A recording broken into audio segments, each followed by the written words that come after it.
Bapak Ibu Saudara yang dikasihi Tuhan, kita bersyukur Tuhan menganugerahkan hari yang baru untuk kita. Hari ini Rabu 3 September 25. Sebelum memulai aktivitas kita, kami undang kita bersekutu sejenak dengan Tuhan lewat renungan pagi. Kita berdoa.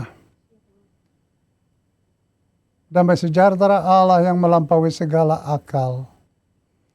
Itulah yang memelihara hati dan pikiranmu sekalian dalam Kristus Yesus Tuhan kita. Amin. Firman Tuhan yang mau menyapa kita pagi ini diambil dari kitab Injil Yohanes pasal 6 ayat 66 sampai dengan 68. Mulai dari waktu itu banyak murid-muridnya mengundurkan diri dan tidak lagi mengikuti dia.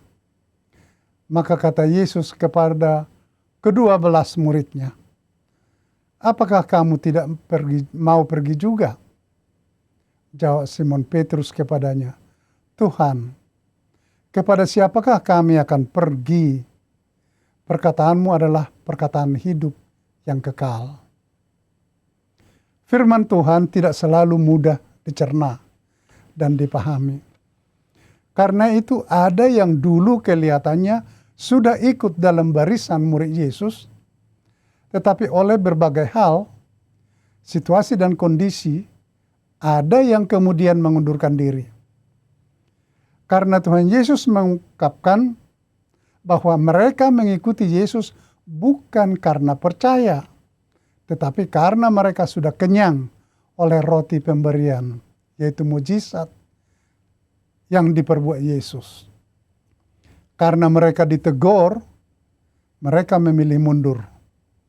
Mereka tidak menerima dan mencerna firman Tuhan, tetapi mereka hanya butuh roti, kebutuhan hidup sehari-hari. Firman ini juga mengajak kita untuk introspeksi diri tentang motivasi kita sebagai orang Kristen.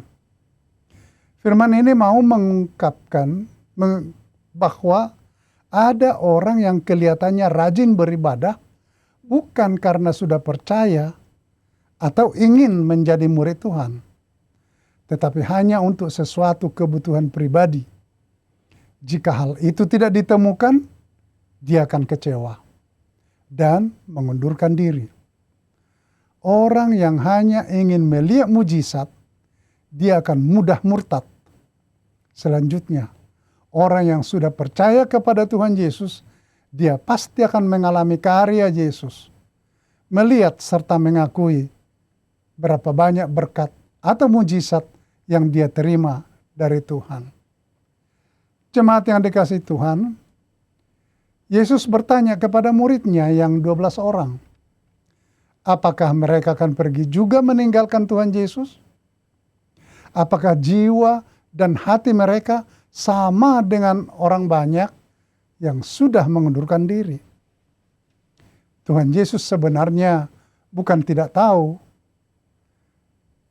tetapi Yesus ingin agar setiap murid menyatakan komitmennya, kesetiaan mereka masing-masing. Murid tanpa komitmen yang jelas untuk setia dan taat, itu akan menjadi murid yang sangat lemah.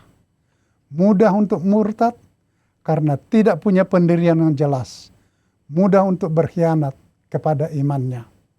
Untuk itu, kita perlu seperti Petrus yang mewakili para murid yang mengatakan bahwa mereka tidak akan pergi karena mereka sudah yakin dan percaya bahwa firman Tuhan adalah firman kehidupan. Mereka setia kepada Tuhan Yesus bukan karena kebutuhan atau keinginan sesaat, tetapi untuk kehidupan kekal. Pola pikir murid Yesus haruslah berpikir jauh ke depan, ke masa yang akan datang. Bukan hanya memikirkan atau mengutamakan kepentingan sesaat atau saat ini juga. Janganlah kita bekerja hanya untuk hari ini, tetapi juga untuk masa depan dan untuk kehidupan kekal. Selamat pagi, selamat berkarya, Tuhan memberkati. kita berdoa. Bapa di surga, terima kasih untuk hari yang baru ini. Kami mau Tuhan tunjukkan kesetiaan dan ketaatan kami kepadamu. Jangan biarkan kami tergoda ataupun terbawa hati dan pikiran kami. Melainkan kami mau ingin tetap berpegang teguh padamu. Karena kami yakin Engkau akan memeliharakan kami setiap hari, bahkan menuntun kami sampai kepada kehidupan kekal. Biarlah prinsip, komitmen para murid Yesus itu terukir dalam hati sanubari semua kami warga jemaat-Mu. Amin.